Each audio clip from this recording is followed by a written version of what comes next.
kicked off with a works group discussion, and there was a theme that came throughout the day from the works group, and that was probably along the lines of enhanced reporting is required by this council, and we had some pretty robust discussions around health and safety and potential zero harm initiatives and how they could be implemented across the works group. So as an action, we have requested that a future follow-up meeting from the works group is scheduled, and I'm not sure, Mr Chairman, if it's going to be through full council or through one of the committees, but I do look forward to that continuing. In terms of significance and engagement, that was a tight time frame, and I'll take that as read. With regard to top 10 corporate risks, one of the key things that we agreed on was the need to establish an audit and risk committee. I think in today's climate, and it was highlighted in our discussions earlier, that this is going to be very important for the council going forward. So the proposal was that we would have a workshop set up, and we'd work through some of the terms of reference, but build it out as a team of councillors as opposed to being delivered it on a plate.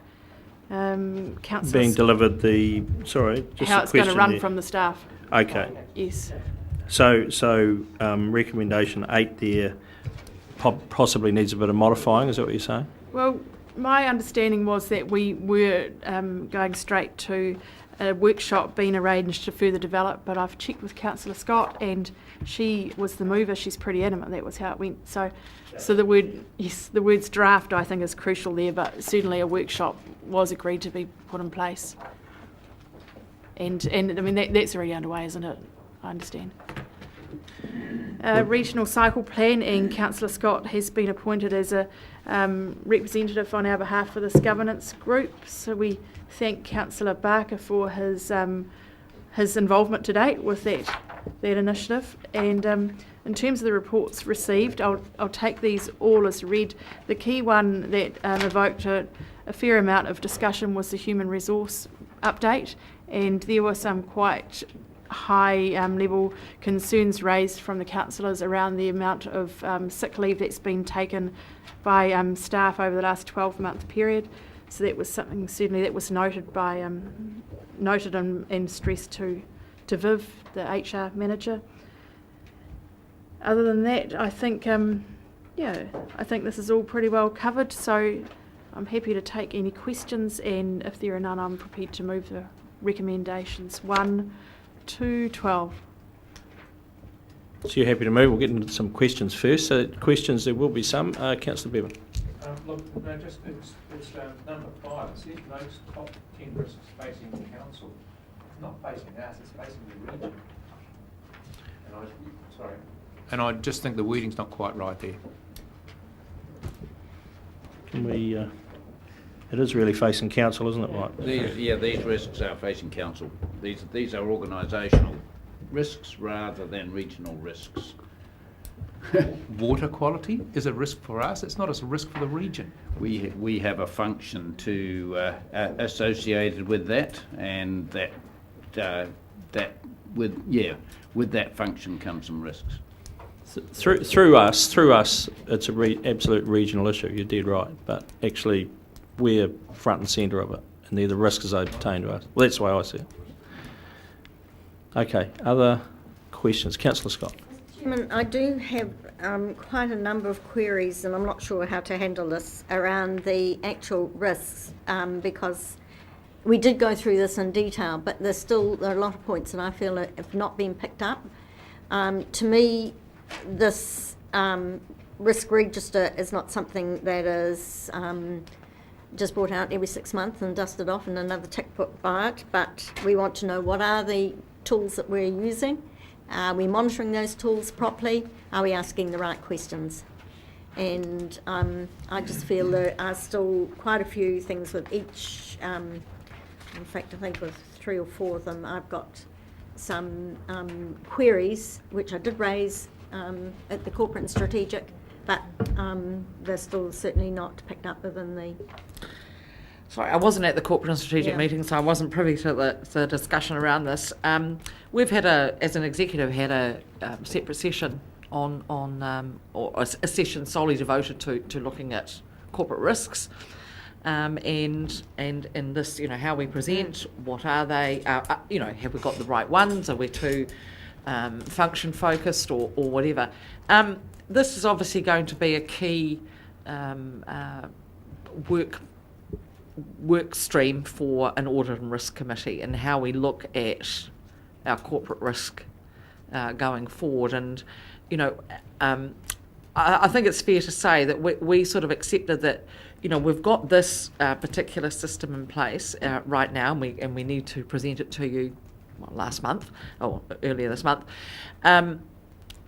but that we would encourage a much broader review of the whole risks to council through the Audit and Risk Committee, with the assistance and the input of staff, and perhaps you'll find that there may be a much different way of expressing it, a different way of measuring it, and reporting on it as well. And I think that's through the Audit and Risk Committee. So in terms of your specific queries or details, you may want to ensure that those are addressed in a review of how we consider risk. I just feel we've got a document here, and we're not actually even looking at all the mitigation under that. And I look at the first one under the national policy statement, etc. We've got some non-regulatory on the first one on page 23, risk issue number 1.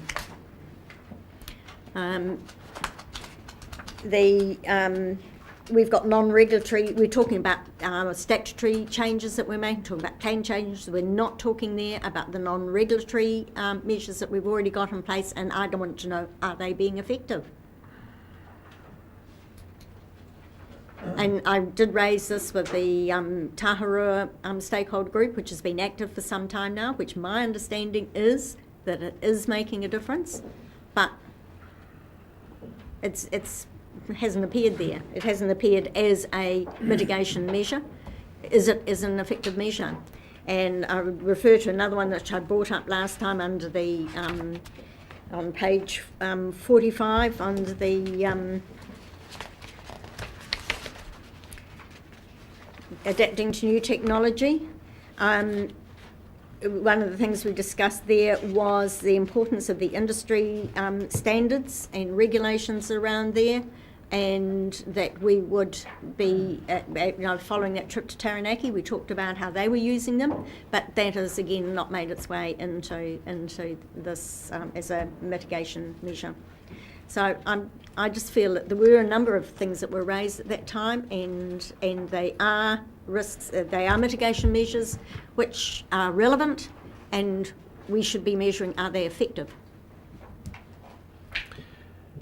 So the question in that The question to in Mr. that Ady is, have we got the right processes in proceed. place to deal with this stuff yet?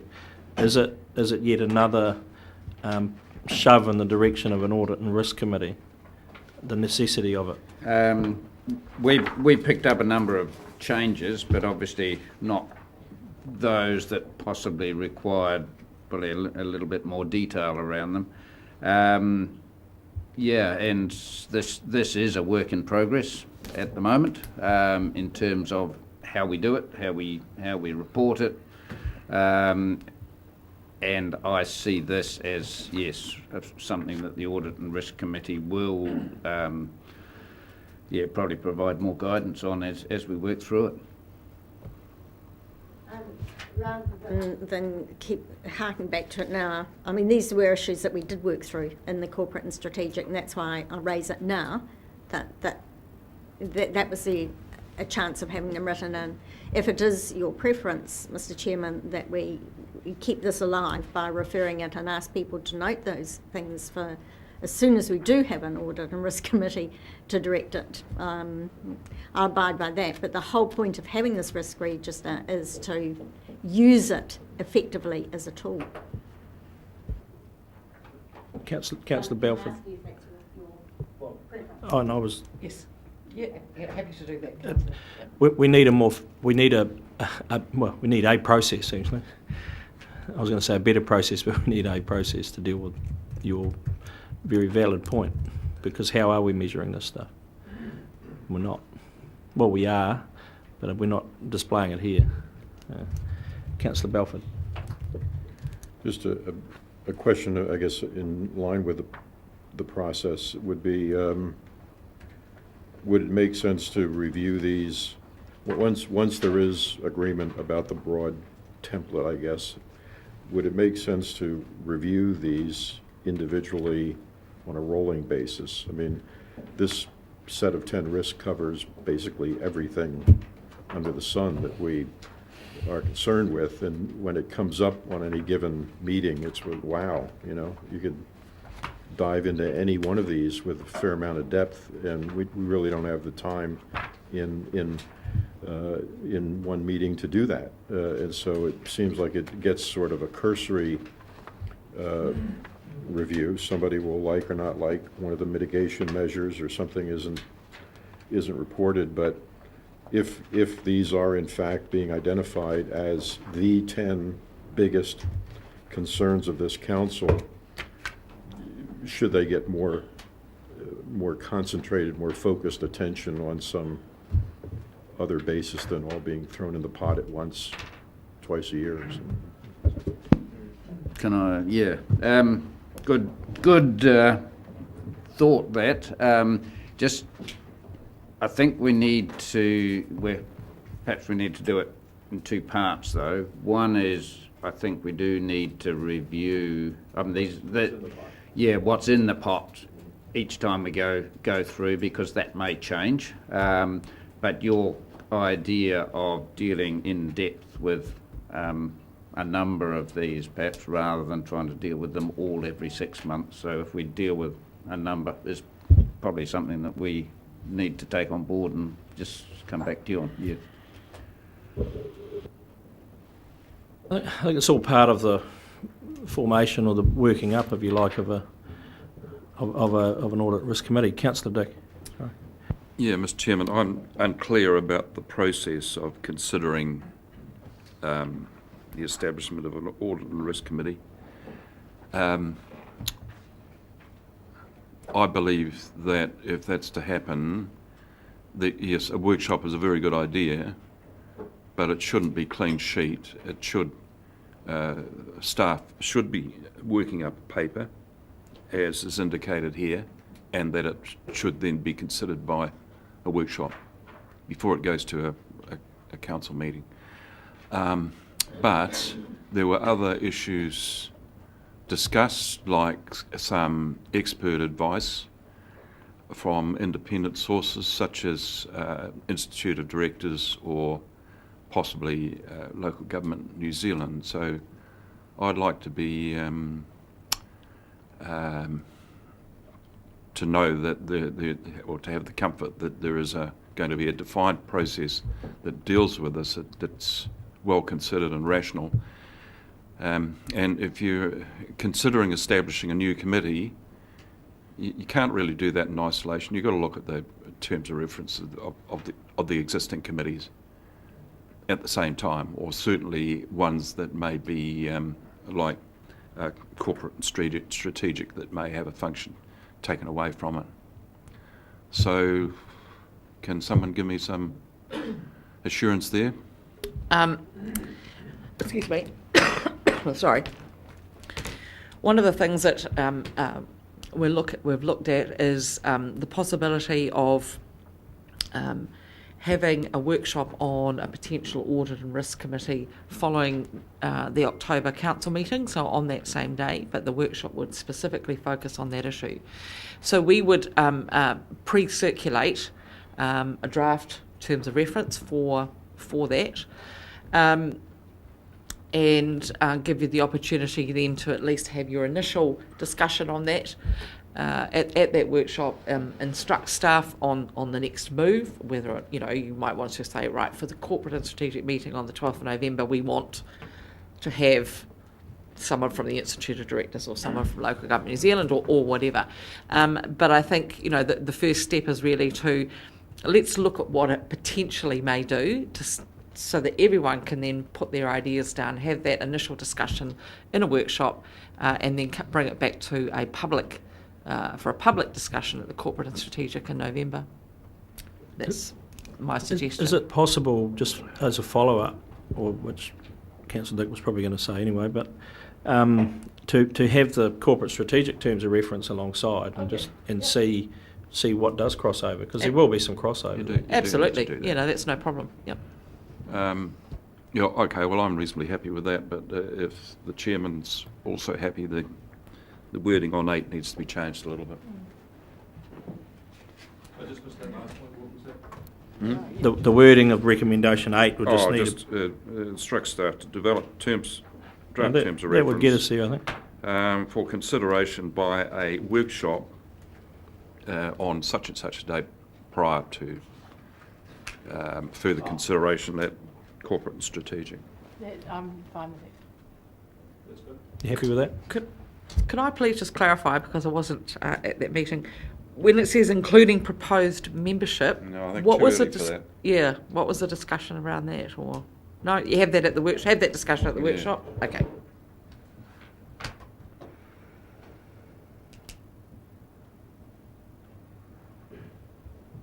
Let's get to the recommendations and we'll get that up on the screen, hopefully. Yeah. And that is, and it was a question I had, has anything been done, because I was going to ask then, does this go onto the action list? When is the workshop? Because if it's going to be prior to the 12th of November, we better get a date. So I was going to have it immediately following, as in the same day, the council meeting on the 29th of October. Thank you.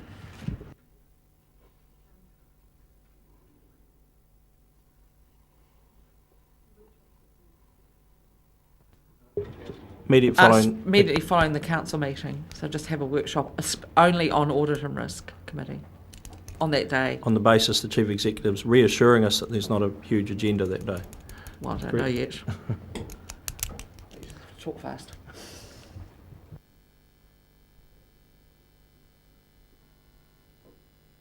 Couple of tweaks to that recommendation 8. We'll see if we can we? No.